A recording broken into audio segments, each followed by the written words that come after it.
Glória a Deus, aleluia. Graça e paz, família, bom dia. Bom dia você que está em casa. Quero te convidar a abrir sua Bíblia comigo no texto do Evangelho de Mateus, capítulo 8. O texto do evangelista Mateus, capítulo 8.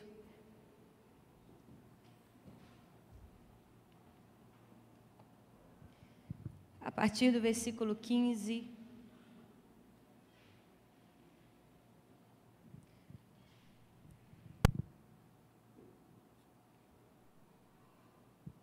Mateus 8, 15.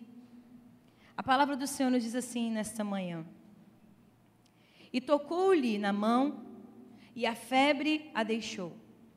E levantando-se, e serviu-os. E chegando à tarde, trouxeram-lhe muitos endemoniados. E ele, com a sua palavra, expulsou deles os espíritos e curou todos os que estavam enfermos, para que se cumprisse o que fora dito pelo profeta Isaías, que diz: Ele tomou sobre si as nossas enfermidades e levou as nossas doenças. Amém? Feche seus olhos mais uma vez. Espírito Santo, obrigada por essa manhã. Obrigada, Deus, por esse dia, por estarmos aqui reunidos como igreja, filhos e filhas, para ouvirmos mais a Tua palavra. E pedimos ao Senhor, Deus, que venhamos sair renovados, fortalecidos, Senhor, remexidos e transformados por essa palavra, Deus. Paizinho querido, pedimos a Ti, vê se há em nós, assim como o salmista vai dizer, vê se há em nós algum caminho mau, Deus. Sonda o nosso interior, porque o nosso desejo é sermos encontrados por Ti, sermos tratados, sermos sarados. Então nós Te damos total liberdade. Assim nós oramos agradecidos a Ti, pelo aquilo que o Senhor tem feito, por aquilo que o Senhor ainda há de fazer, confiantes em Ti, em Teu nome, amém, e graças ao Senhor, aleluia. Nessa manhã eu quero falar a você a respeito, até um tema dúbio, uma ironia, mas eu quero falar a respeito das pequenas grandes coisas. Pequenas grandes coisas depende da forma que você olha, depende da forma que você interpreta, porque aquilo que é pequeno para mim pode ser grande para você, e aquilo que é grande para você pode ser pequeno para mim. Depende muito daquilo que nós estamos enfrentando. Mas eu sei também que aquilo que é pequeno para você também é pequeno para mim. Mas eu quero falar a respeito hoje da casa de Pedro. Poderia ser a casa da Joana, a casa da Maria, a casa do Joaquim, do Gabriel. Poderia ser, e é, a minha e a sua casa, que muitas vezes é retratada nas histórias bíblicas. Mas eu quero falar a respeito da casa de Pedro. Nós vemos aqui que durante grande parte da vida adulta de Jesus, o lar de Jesus foi em Cafarnaum. Uma pequena vila de pescadores no mar da Galileia. E foi ali durante os primórdios do cristianismo, que nós podemos ver, do cristianismo primitivo, que ele iniciou o seu ministério na sinagoga da cidade, onde nós vemos em Marcos, capítulo 1, versículo 21. E ali também que ele recrutou os primeiros discípulos. Marcos 1, 16 a 20 vai também nos trazer isso. E tornou-se famoso, né? Não porque ele queria, mas pelos seus feitos, pelo seu poder de curar doentes e curar enfermos, como nós vemos em Marcos, no capítulo 3, do versículo 1 ao versículo 5. E aí nós vemos que diante de algumas casas que Jesus entrou, ao longo da sua jornada, que nós vemos na Bíblia, a segunda casa na qual ele entra, foi a casa de Pedro. E nessa casa, ele operou um grande milagre.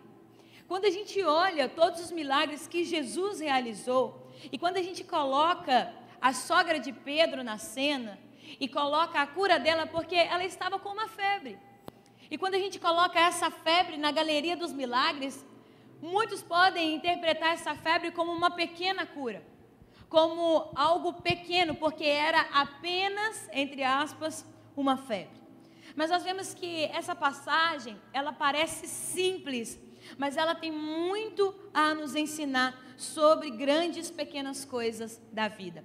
Eu acho que Deus, como um bom pai, Ele está nos ensinando a valorizar as pequenas coisas, assim como nós potencializamos e valorizamos as grandes coisas. Porque a palavra do Senhor nos diz que se nós somos fiéis no pouco, no muito o Senhor vai nos colocar. Então, tudo começa com um pouco. Os milagres começam com um pouco, os milagres começam com o pequeno, para que nós venhamos reconhecer e sabermos como nos portar e como agradecer ao Senhor nas grandes coisas. E a primeira coisa que eu quero te falar dentro desse relato é isso: coisas grandes e coisas pequenas. Zacarias 4:10 vai nos dizer: pois quem despreza as coisas pequenas? Porque quem despreza as coisas pequenas? Ou seja, Jesus cura a sogra de Pedro de uma febre. Segundo a nossa ótica, esse milagre ele poderia ser insignificante. Por que está no relato? Foi só apenas para dizer que Pedro era casado? É isso? Foi só para dizer que Pedro tinha uma família? Não, não é por isso. Mas nós somos levados a pensar dessa forma porque nós somos atraídos por milagres mais expressivos. O chamariz muitas vezes são esses milagres mirabolantes. Contudo, o milagre da cura de uma febre serve para nos lembrar que Deus é Deus, tanto nas grandes quanto nas pequenas coisas. Em todas as esferas, em todos os momentos, Deus, Ele prova que Ele é Deus. Nós, sob a nossa perspectiva, determinamos, como eu já te disse, o que é grande, o que é pequeno. Mas para Deus, tudo é de grande importância. Nós que aprendemos na infância, lá no jardim de infância, a mensurar, a dimensionar isso, mas para Deus não existe essa diferenciação. Para Deus tudo é de grande importância. Então, quando você chegar a Ele na sua oração, não pense que a oração da semana passada, ela precisava mais do mover do que a dessa semana. Não pense que a sua causa, ela é mais simples do que a do teu irmão do teu lado. Olhe para você e leve para Deus, que te enxerga na proporção que você é para Ele. Você é filho e aquilo que é teu importa para Ele. Aquilo que você vivencia importa para Ele. Nem que seja uma febre, mas importa para Deus. Importa para Deus. Então tenha fé, tenha confiança até mesmo na sua oração. Eu sei que às vezes a gente chega diante de Deus e fala: Deus, eu aqui mais uma vez. Senhor, eu aqui mais uma vez com essa causa. E que bom que você está mais uma vez diante dEle com essa causa. Porque é Ele que pode trazer resposta. É Ele que pode trazer esse apontamento, essa direção para mim e para você. Mas quando nós precisamos de coisas grandiosas, nós entendemos, e muitas vezes também nós somos levados a adorar a Deus por conta das coisas grandiosas que Ele faz. Só que essa palavra é que eu e você precisamos começar a contemplar a Deus, contemplar diante dos milagres que vivenciamos no dia a dia. Porque eu já disse uma vez, um tempo atrás, a respeito disso, a nossa adoração, ela não pode ser circunstancial. Porque se a nossa adoração for circunstancial, nós só vamos adorar quando as coisas estiverem bem. A nossa adoração só vai vazar o teto, vamos dizer assim, se recebermos milagres mirabolantes. Mas Deus está nos ensinando a reconhecer os milagres nas pequenas coisas, para que eu e você venhamos entender que a adoração, ela independe do externo. A adoração independe das circunstâncias externas, porque essa enfermidade da sogra de Pedro, ela era interna. Quando a gente fala de febre, a gente está falando de algo que está acontecendo internamente. Então, era algo interno. Eu e você precisamos começar a agradecer a Deus pelo simples fato de estarmos respirando nessa manhã. Eu e você precisamos começar a agradecer a Deus pelo simples fato de termos saído da nossa casa, termos chegado aqui sem nada ter nos acontecido. Eu e você precisamos agradecer a Deus, porque vamos, em nome de Jesus, vivenciar um domingo em família. Amanhã vamos iniciar mais uma semana. Precisamos começar a ser gratos a Deus pelas coisas do cotidiano. Ele é Deus do extraordinário, mas Ele é Deus também do ordinário. Ele é Deus do cotidiano. Ele é Deus do dia a dia. Precisamos reconhecer que tudo é por Ele, que tudo é para Ele. Mas aí, quando nós vemos as grandes e pequenas coisas, nós entendemos que isso está na casa de Pedro. E é o próximo ponto que eu quero falar com você. A casa de Pedro. João 1,44 vai dizer: e Filipe era de Betsaida, cidade de André e de Pedro. Pedro originalmente era de Betsaida. Passou a morar em Cafarnaum, onde Jesus estabeleceu a sua base ministerial. Historicamente, entende-se que essa mudança revela o profundo impacto que Pedro vivenciou nesse encontro com Cristo na sua vida. Esse impacto que ele causou na vida de Pedro. Por quê? Pedro, ele teve o cuidado de se aproximar de Jesus, mostrando a sua prioridade como cristão, que é de estar perto do Senhor. Tudo bem que nós sabemos de todo o desdobramento da caminhada de Pedro, mas existe esse ponto aqui, existe esse momento aqui, que foi crucial nessa mudança que Pedro vivenciou para estar mais perto de Jesus. Ele estava em um lugar, mas ele saiu desse lugar para estar perto de Jesus e para que pudesse acompanhar o ministério. Diferente de quem escolhe onde morar, pensando apenas no conforto, pensando apenas no trabalho, a nossa primeira preocupação deveria ser o lugar onde buscaremos a Deus e o serviremos em adoração. É isso que Pedro buscou. A preocupação de Pedro foi estar lado a lado com Jesus. Independente se tivesse o conforto, independente do retorno que teria, ele tinha essa preocupação. Ele sabia muito bem a importância dessa decisão. E é claro que as coisas começaram a se juntar diante de um propósito. As coisas começaram a se alinhar diante de um propósito. Pedro sai de onde ele era oriundo, ele tinha sua origem de Betsaida, e Jesus sofre uma rejeição também, porque existia um encontro para acontecer, existia um propósito para acontecer. E diante dessa rejeição, que Jesus teve que lidar, Lucas 4, a partir do versículo 16, vai dizer: e chegando a Nazaré, onde fora criado, entrou num dia de sábado, segundo o seu costume, na sinagoga, e levantou-se para ler. Versículo 28 ao 30. E todos na sinagoga, ouvindo essas coisas, se encheram de ira, e levantando-se, o expulsaram da cidade, e o levaram até o cume do monte, em que a cidade deles estava edificada, para dali o precipitarem. Ele, porém, passando pelo meio deles, retirou-se. Olhe isso.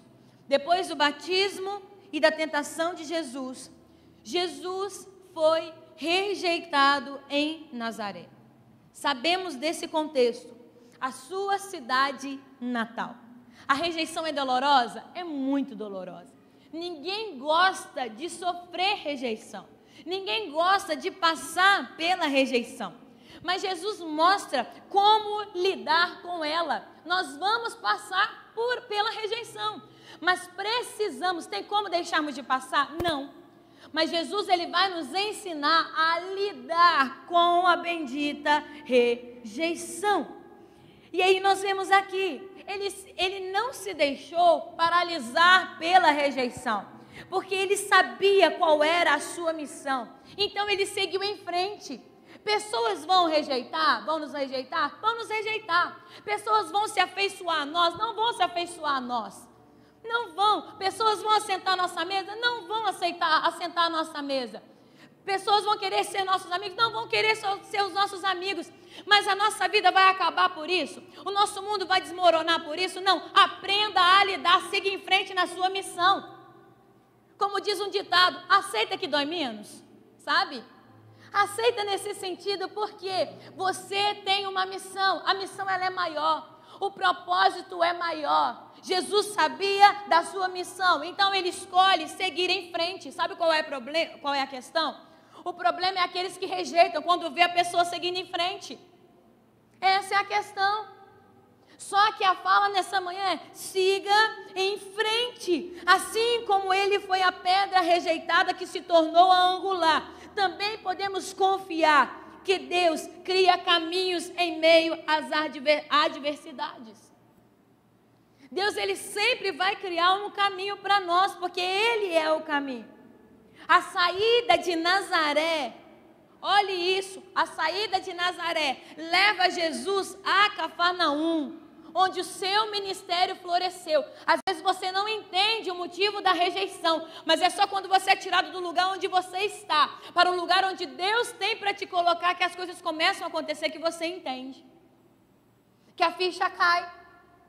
E é isso que aconteceu com Jesus. Em Nazaré foi rejeitado, mas em Cafarnaum começou a florescer. Aí você entende também o intuito muitas vezes que nós sentimos da dor da rejeição. É Deus dizendo, de toda dor nasce alguma coisa. De toda dor nasce um propósito. Isso nos ensina que o melhor lugar para se estar, onde se está, é onde Deus nos coloca. Esse sempre vai ser o melhor lugar. Então eu creio que a nossa oração para com Deus precisa ser: Pai, se o Senhor puder, me revela o lugar que o Senhor tem para mim. Mas se o Senhor não quiser revelar, Deus, que pode ser que as minhas pernas vão tremer, se o Senhor não quiser me revelar o lugar que o Senhor tem para mim, me prepara para Ele. É isso que eu te peço, que essa seja a nossa oração. Porque o melhor lugar para se estar é onde Deus nos coloca. Por quê? Porque é ali que nós seremos fortalecidos e viveremos o melhor que Ele tem para nós. Sempre o lugar que Deus nos coloca é o lugar que Ele sempre vai proteger, que Ele sempre vai prover. Sempre. Existem lugares que nós vamos com as nossas próprias pernas. E esse lugar nós passamos muito mais aperto. Mas quando é o lugar que Deus nos envia, nós passamos aperto, mas é um aperto de dependência. Não é um aperto de autossuficiência, de autocontrole, de tudo depende de mim.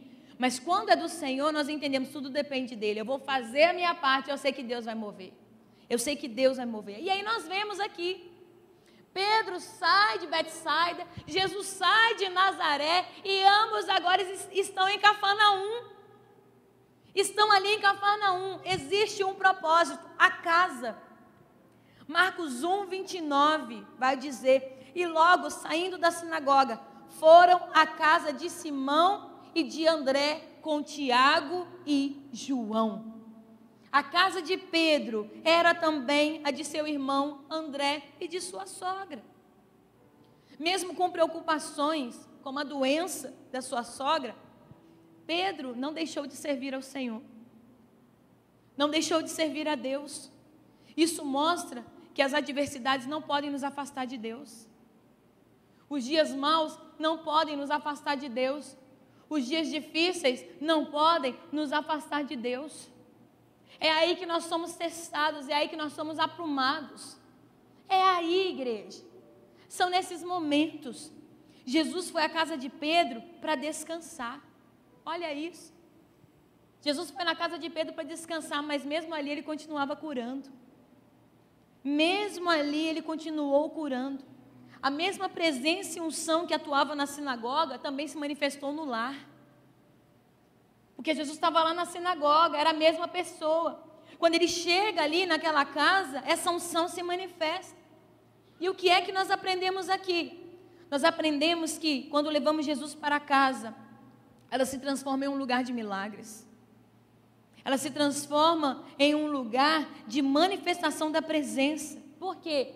Porque onde Ele está, sempre algo extraordinário e grandioso acontece. Sempre. E aí nós estamos nesse contexto. Jesus então vai para a casa de Pedro, se depara com essa situação e existe ali essa febre. Essa febre. Que logo ele é direcionado a ela. Porque vai dizer no versículo 30 de Marcos 1, e a sogra de Simão estava deitada com febre, e logo lhe falaram dela.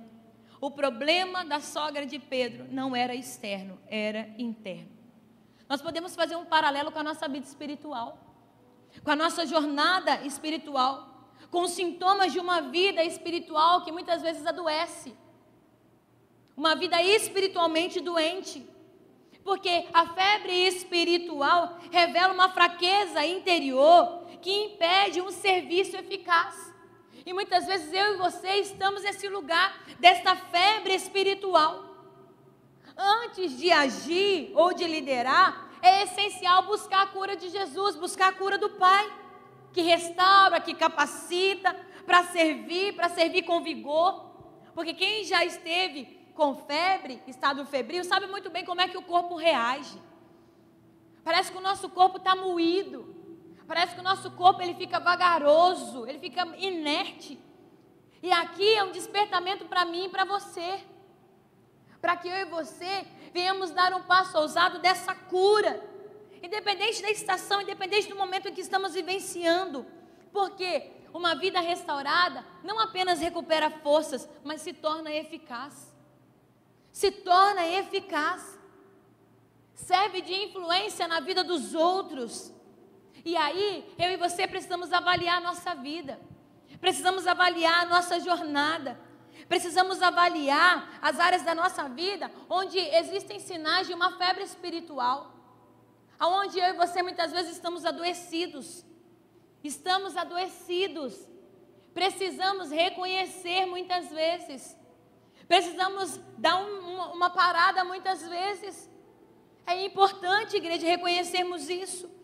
Entender quais são as áreas emocionais da nossa vida que estão desequilibradas. Mágoas, desânimos, ou até mesmo culpa, remorso. Dores que muitas vezes eu e você carregamos.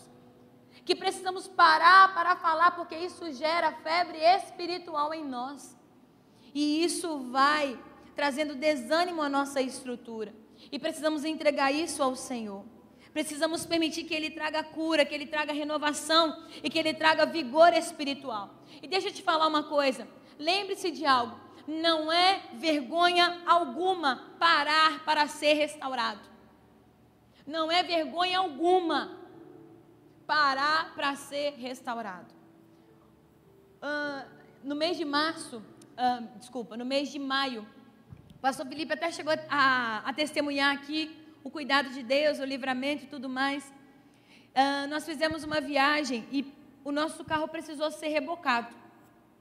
Foi muito interessante porque o dono do reboque virou e falou o seguinte: é a primeira vez que eu carrego um Corolla no reboque. Aí eu comecei a rir, né? Falei assim, nossa, então estreamos o reboque dele. E ele falou assim, não, porque é um carro muito difícil de dar problema, de dar defeito e tal. E aí a gente ficou pensando muito a respeito disso. E aí, às vezes, estou te trazendo esse exemplo porque às vezes você se acha um Corolla e acha que nunca vai dar problema. Às vezes você acha que você é uma Ferrari, uma Land Rover, você acha que é um Rolls Royce, 2 R's, R ao quadrado. E aí você acha que nunca vai dar problema, você acha que é um Fusquinha, porque Fusquinha é bom, Fusquinha é bom, Fusquinha encara tudo, sobe qualquer barranco. Se não tivesse lançado o Jeep, o Fusquinha continuava no pódio. Às vezes você acha que, lógico que a palavra do Senhor diz que nós podemos todas as coisas, naquele que nos fortalece. Mas às vezes eu e você, nós achamos que nós somos esse Corolla que nunca vai dar um probleminha, que nunca vai ter que subir em cima de um reboque. E se tiver que subir em cima de reboque, não é vergonha nenhuma. Ainda bem que parou. Ainda bem que parou. Talvez tivesse que ter parado quando deu sinais, mas insistiu mais um pouquinho. E Deus essa manhã está dizendo para você, eu sei que você está insistindo, mas eu já estou te dando alguns sinais. E deixa eu te falar, o parar de Deus não é parar para te humilhar, não é parar para você perder tempo, não é para você parar para dizer que você não é capaz, não é para você parar sendo que a gente tem uma palavra de aceleramento. Meu querido, se é para acelerar, é melhor você parar agora, respirar fundo, recobrar a consciência, a força, para conseguir chegar, do que se você não parar e não conseguir chegar porque está mancando, porque está ferido.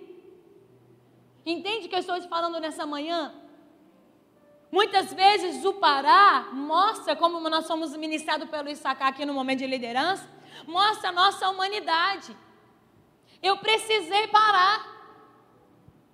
Eu precisei parar. E isso não é fraqueza, isso é humanidade.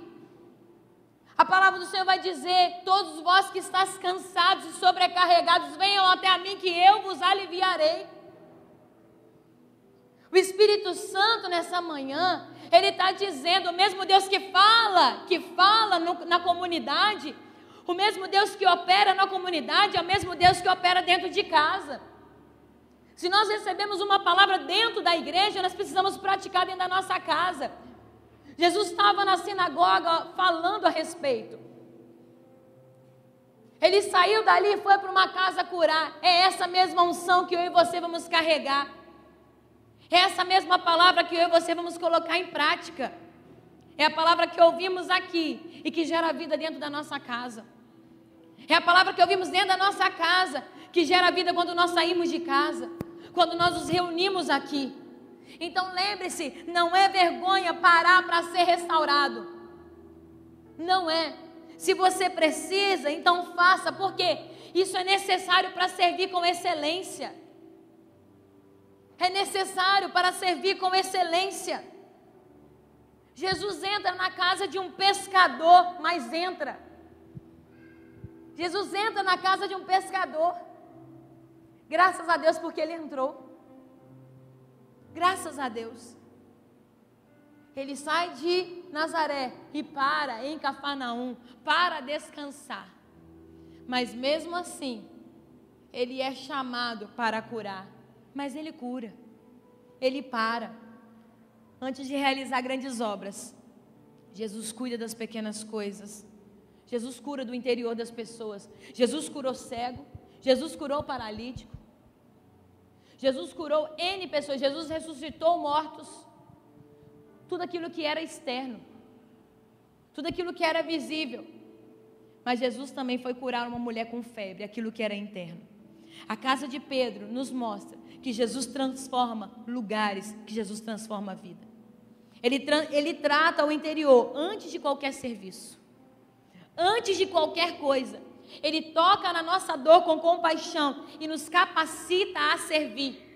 Às vezes eu e você queremos uma transformação externa, mas Deus está dizendo, eu preciso transformar internamente. Porque, meu querido, não dá para camuflar o interior.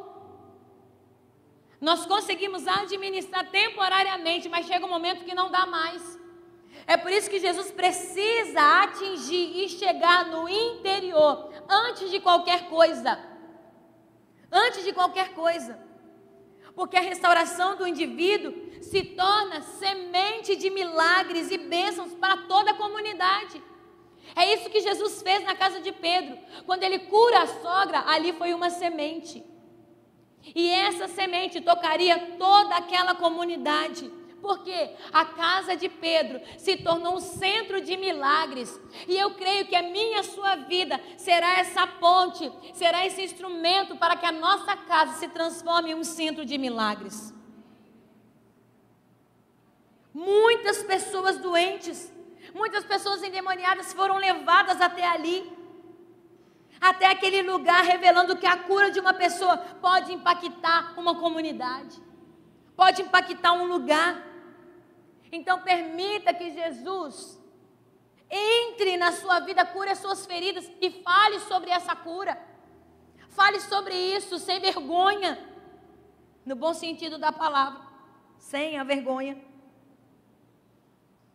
Revele o que Deus tem feito, fisicamente, emocionalmente, espiritualmente. Viva uma restauração completa sobre a tua vida. Porque todas as vezes que testemunhamos aquilo que Deus faz, igreja, o nome do Senhor é glorificado. A glória não é nossa, mas é dele. Então faça isso. Se tiver que parar para alinhar algumas coisas, para servir com excelência, então que assim seja feito. Mas eu servia assim antes, agora eu não estou servindo dessa forma. Então pare, analise, reveja e volte. Volte àquele primeiro amor que eu e você precisamos. Volte. Nós precisamos disso. Independente de estarmos casados 10, 15, 20, 30 anos, nós precisamos vivenciar primeiro amor. Independente do tempo que estamos nessa jornada, nós devemos valorizar os pequenos atos de Deus. Nós precisamos buscar a presença diariamente e permitir que Ele nos restaure completamente. Antes de realizarmos grandes obras, a minha oração sempre para com o Senhor é: Pai, o amor que eu sempre tive para com o Senhor, para com a tua obra. Aquele amor lá atrás, não que você tem que fazer isso, tá, igreja? Não estou te orientando a isso. Mas eu me lembro como se fosse hoje. Quando muitas vezes eu deixava de ir na aula da faculdade para estar no culto. Porque era meu desejo cultuar o Senhor. Eu fazia isso. Meu coração sempre queimou, sempre ardeu de paixão e amor pelo Senhor. Eu sempre falo isso com o Senhor. Não deixe essa chama apagar. Não permita que essa chama pelo Senhor se apague. Aquilo que nos chamou lá atrás, a primeira vez, que isso não se apague. O que te chamou lá atrás, a primeira vez, que não se apague. A sua experiência com Deus que te chamou lá atrás, que não se apague. Não é pelo que você pode ter, mas é o que você pode fazer para o Senhor.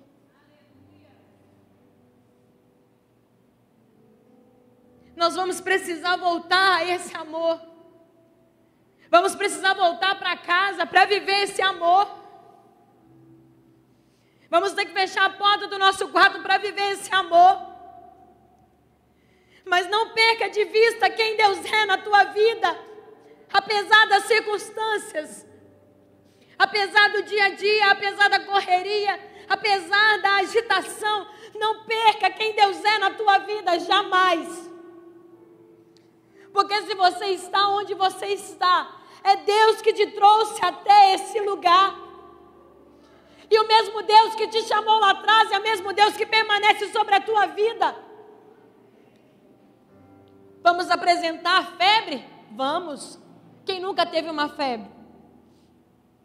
Em alguns momentos vamos ter que parar? Vamos. Porque entendemos a excelência a qual o Senhor nos chamou. E sabemos muito bem quando perdemos essa excelência. E vai ter um momento que a gente vai ter que ter um pessoal com Deus. De falar, eu quero ser aquela pessoa que o Senhor deseja que eu seja. Eu escolho esse lugar de entrega.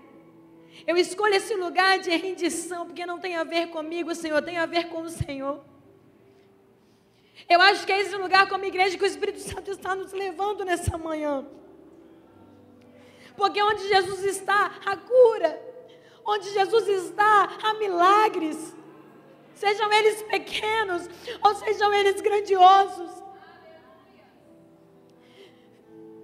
Mas Deus está nos levando a esse lugar de restauração ao nosso amor por Ele. De deixá-lo entrar na nossa casa. De curar esse estado febril. De curar a nossa estrutura. Eu não sei o que você precisa nessa manhã. Eu sei aquilo que eu preciso. O meu choro aqui não é de tristeza. Mas o meu choro aqui é o choro que queima na minha alma de amor pelo Senhor. Porque choro não é só de tristeza. Choro também é de adoração. De adoração a Deus. Eu não sei se você parou no caminho. Eu não sei. Mas eu só sei de uma coisa. Deus, Ele deseja nos transformar por completo para que possamos dar frutos espirituais que impactam. Nós não podemos ser mais os mesmos. Nós não podemos ser mais os mesmos. Você deseja ser o mesmo? Você deseja ser o mesmo de ontem? Você deseja ser o mesmo de 30 dias atrás? Você deseja ser o mesmo de um ano atrás? Não, nós não podemos ser os mesmos. Não tem como sermos os mesmos. Se Deus faz novas todas as coisas, se um dia declara o outro dia a grandeza de Deus, por que é que nós precisamos ser os mesmos de ontem? Nós precisamos buscar essa novidade que Deus tem para mim e para você. Nós precisamos, igreja.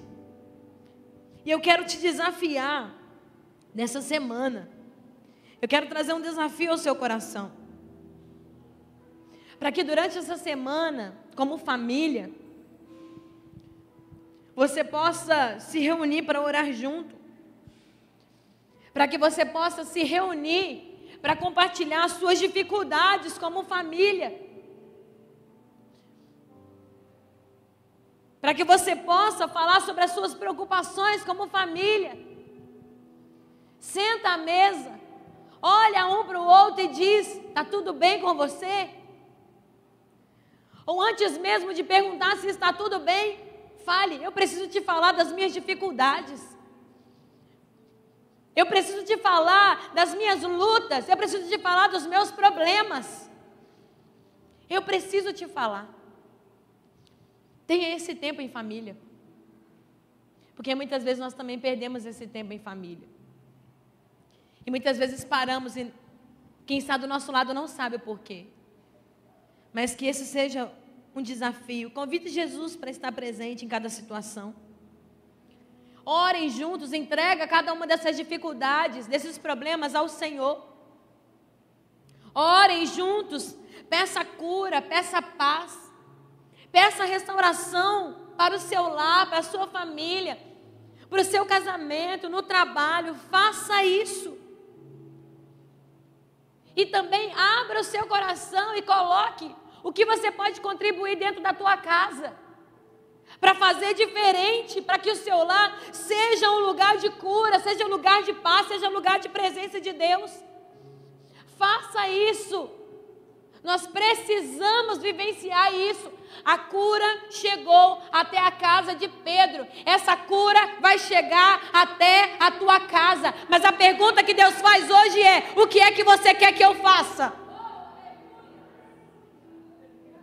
Você precisa falar com Ele o que você precisa que Ele faça. Eu quero te convidar a se colocar de pé nesse momento.